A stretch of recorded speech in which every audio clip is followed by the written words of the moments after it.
Welcome to Beerstories from Beerstory Brewhouse. This video is about how to install brewers iTap. This is an iTap 2X. There's no difference in how to install the X, there's just a new model.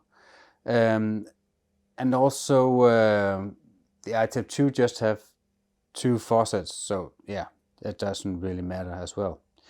It's a counter pressure filler to fill bottle from your corner kegs into a bottle.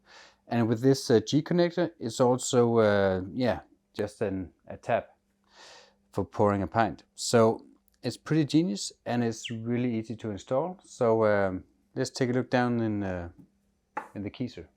So as you can see on the iTap 2, the beer is going in here in the two top connectors here. If you have an iTap 1, it goes through the shank. Down here you have CO2, and on the other side this is an overflow kind of thing. So beer runs back here, and I just have a bottle down here where it runs into. The CO2, I've split mine here, so I have one going into the iTap, and the two others CO2 here goes into the corner keg. And that's how easy it is to install. All you have to do is drill some holes and connect the lines, and and then you're good to go. I think it was a little under an inch for the shaft in the middle, or about 22 millimeters. You have to find a drill that can do such a large hole.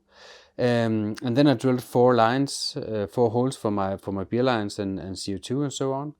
And that's it. I have this permanently installed because I have the G connector, and I can pour a pint with this and take it out and fill bottles. Other people, if they have a normal keezer with normal tap handles, often what they do is mount it on some kind of wood, so that they can just take it over to the keezer, put on the bottle locks, and then tap beer from that in that way, and then take it off again. But as I said, I have mine permanently installed. I think it's easier. And it works great. So that's it. If you like the video, please click like and subscribe. That would make me very, very happy, and you will get the newest videos directly in your YouTube feed. If you have any questions, please write to me in the comments, or find me elsewhere. And basically that's it. Have a happy brewing out there.